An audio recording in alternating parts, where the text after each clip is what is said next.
Assalamualaikum warahmatullahi wabarakatuh. Perkenalkan, nama saya Rizka Ardiana, NIM 2120210047 dari B4 HES, Fakultas Syariah IAIN Kudus. Di sini saya akan memaparkan materi tentang bentuk-bentuk perusahaan, di mana untuk memenuhi tugas ujian akhir semester mata kuliah Hukum Perusahaan dan Kepailitan yang diampu oleh Bapak Muhammad Sohibul Itmam sebagai pengampu Hukum Perusahaan dan Kepailitan. Baik, langsung saja kita masuk pada pembahasan bentuk-bentuk perusahaan, di mana bentuk-bentuk perusahaan itu dibagi menjadi 6, yaitu antara lain 1. Persekutuan perdata. Sebagaimana diatur dalam pasal 1618 KUH Perdata, persekutuan perdata didirikan berdasarkan persetujuan dua orang atau lebih untuk memasukkan uang, barang-barang, ataupun kerajinan yang berupa tenaga dan keterampilan ke dalam persekutuan, di mana pendirian perdata harus didirikan oleh minimal dua orang sekutu yang sesuai dengan definisinya. Didirikan melalui perjanjian dan dapat didirikan dalam perjanjian sederhana tanpa perlu adanya pengajuan secara formal atau tidak diperlukan adanya persetujuan pemerintah. Pendiriannya cukup secara lisan, namun juga dapat berdasarkan akta pendirian, baik tertulis ataupun lisan, atau bahkan dinyatakan melalui tindakan-tindakan atau perbuatan-perbuatan para pihak. Yang kedua, persekutuan firma. Persekutuan firma adalah perserikatan yang diadakan untuk menjalankan suatu perusahaan dengan memakai nama bersama.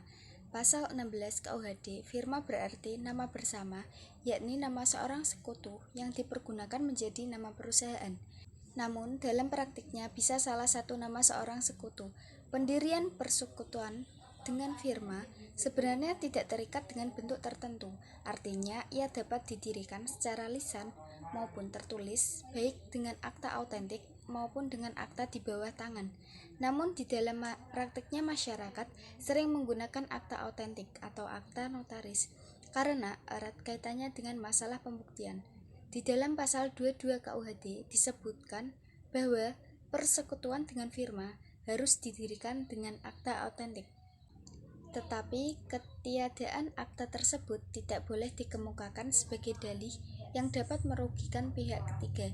Hal ini berarti keharusan tersebut tidak mutlak. 3. Persekutuan komanditer atau CV, yaitu Komanditer Finance Cap. Menurut pasal 19 KUHD, CV adalah sebagai persekutuan dengan jalan peminjaman uang atau Geldscheer, atau disebut juga persekutuan komanditer. Diadakan antara seorang sekutu atau lebih yang bertanggung jawab secara pribadi dan untuk seluruhnya dengan seorang atau lebih sebagai sekutu yang meminjamkan uang. Dasar pembentukan persekutuan komanditer ialah adanya seorang atau lebih mempercayakan uang atau barang lainnya untuk dipergunakan dalam suatu perusahaan kepada seorang atau lebih yang menjalankan perusahaannya atas pembiayaan bersama, dan orang yang untuk penyerahan uang atau barang lain itu disebut dengan sekutu komanditer. Sedangkan yang menerima kepercayaan menjalankan pengurusan disebut dengan sekutu komplementer. Yang keempat yaitu koperasi. Adapun definisi menurut Mohatta, Bapak Koperasi Indonesia, mendefinisikan koperasi lebih sederhana tetapi jelas, padat, dan ada suatu visi dan misi yang dikandung koperasi.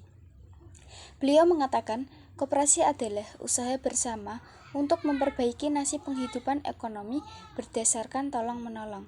Semangat tolong-menolong tersebut didorong oleh keinginan memberi jasa kepada kawan berdasarkan seorang buat semua dan semua buat seorang. Terdapat 5 prinsip koperasi di Indonesia, yaitu yang pertama, keanggotaan bersifat sukarela dan terbuka. 2. Pengelolaan dilakukan secara demokratis.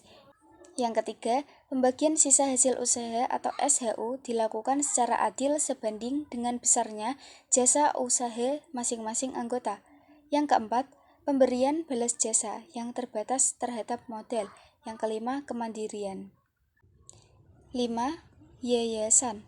Yayasan adalah badan hukum yang didirikan untuk mencapai tujuan tertentu di bidang sosial, keagamaan, dan kemanusiaan.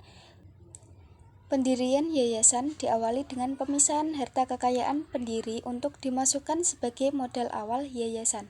Pemisahan harta kekayaan pendiri ke dalam yayasan tersebut tidak dapat diberi makna investasi karena filosofis dari pendirian yayasan bersifat nirlaba. Elemen utama dari yayasan adalah harta kekayaan yang dipisahkan dari kekayaan pendirinya. Perbuatan hukum memisahkan mengandung makna ada kesukarelaan dari pendiri untuk melepaskan suatu kekayaannya. Dengan perbuatan itu, pendiri demikian juga ahli warisnya tidak lagi berhak atas kekayaan yang dipisahkan dan dilepas itu. Kekayaan yang dipisahkan itu kemudian berubah statusnya sebagai badan hukum, yakni yayasan tersebut.